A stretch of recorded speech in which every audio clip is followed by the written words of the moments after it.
2016లోనే మీకు ఆ డౌట్ ఎందుకు వచ్చింది? అసలు కేసీఆర్ మిమ్మల్ని టార్గెట్ చేయడానికి గల కారణం ఏంటి? ముఖ్య కారణం ఒకటే అండి. ముఖ్య కారణం ఏమంటే ఆయన పవర్లో వచ్చిన సంధి నేను ఫస్ట్ పర్సన్ ఆయనకు అగేన్స్ట్ పోయింది. ఆయన అప్పుడులో ఒక బీఆర్ఎస్ నుంచి కాకుండా అప్పుడులో టీఆర్ఎస్, అది టీఆర్ఎస్ నుంచి కాకుండా తెలుగుదేశం టికెట్ మీద గెలిచిన ఒక్కరిని మళ్ళా బహుజన్ అది పార్టీ నుంచి గెలిచిన Indrakaran Reddy BSP and TDP, ఈ రెండు పార్టీల నుంచి గెలిచిన ఇద్దరు ఎమ్మెల్యేలను యాక్చువల్గా కాన్స్టిట్యూషన్ ఏమంటుందంటే నువ్వు మార్చితే కూడా అది లేదు, కానీ ఏమున్నదంటే you should go for a fresh mandate. Exactly.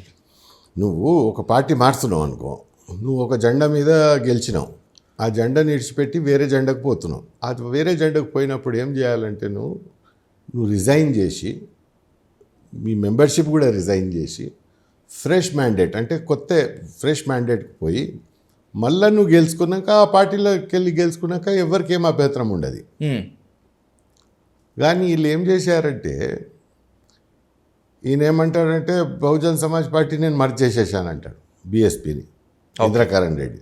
తెలంగాణలో ఉన్నటువంటి బీఎస్పీ ఒక నేషనల్ పార్టీ, దానికి అధ్యక్షురాలు ఉన్నది ఆడ. కానీ ఇది దందలు జరిగినాయి. టీడీపీ నుంచి ఈయన వచ్చి ఈయన కూడా నేను రిజైన్ చేసినానంటాడు. రిజైన్ చేసిన ఇప్పుడు ఒకవేళ రిజైన్ వాడిని చేసినాం అనుకోండి, నిజమే అనుకోండి, రిజైన్ చేసిండు, అన్నీ కరెక్టే. ఆ రిజిగ్నేషన్ స్పీకర్ దగ్గర పోయేటందుకు ఒక 5 సంవత్సరాలు పడతాయా? ఫుల్ టర్మ్ జరిగేదాకా ఆ రిజిగ్నేషన్ పోలేదు. అంటే అవన్నీ దొంగదందలని నేను ఫస్ట్ మనిషి నేను అడిగాను అప్పుడులో దీదెన్ గవర్నర్ని, to prosecute a chief minister you have to have a consensus from the governor. Sanction for prosecution నేను ఫస్ట్ మనిషి అడిగాను అక్కడ.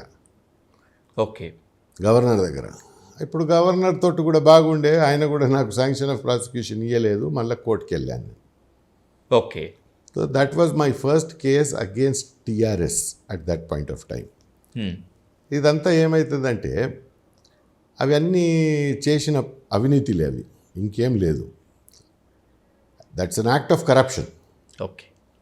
ఒక మనిషికి ఒక అర్హత లేని నువ్వు పొజిషన్ ఇస్తున్నావు అనుకో, that is also an act of corruption. నువ్వు ఆ పదవి ఇచ్చింది అది కరప్షన్ల కింద వస్తుంది. నువ్వు బండి ఇచ్చింది, శాలరీ ఇచ్చింది, ఆయనకు సైనింగ్ అథారిటీ ఇచ్చింది, నువ్వు క్యాబినెట్లో కూర్చోబెట్టుకున్నది, అదంతా కరప్షన్ కిందనే వస్తుంది. మీరు పోయి ఆడ చూసుకోవాలంటే the similar kind of a case was there in 2 states. One is Maharashtra.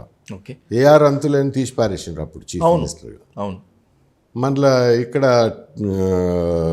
కర్ణాటకలో ముఖ్యమంత్రిని తీసిండ్రు, అదే సేమ్ గ్రౌండ్స్. అంటే వేరే వేరే స్టేట్లకు వేరే వేరే చట్టం ఉండదు కాదు. అవును. We all are governed in one constitution. ఆ కాన్స్టిట్యూషన్కి నువ్వు చెడగొట్టేస్తున్నావు అని ఫస్ట్ కేసు వేసింది నేనే. దాని తర్వాత నా మీద నిఘా పెట్టేటందుకు ఫస్ట్ మనిషి నేనే. ఆయన నాకు ఫోన్ ట్యాపింగ్ మొదలుపెట్టిండు.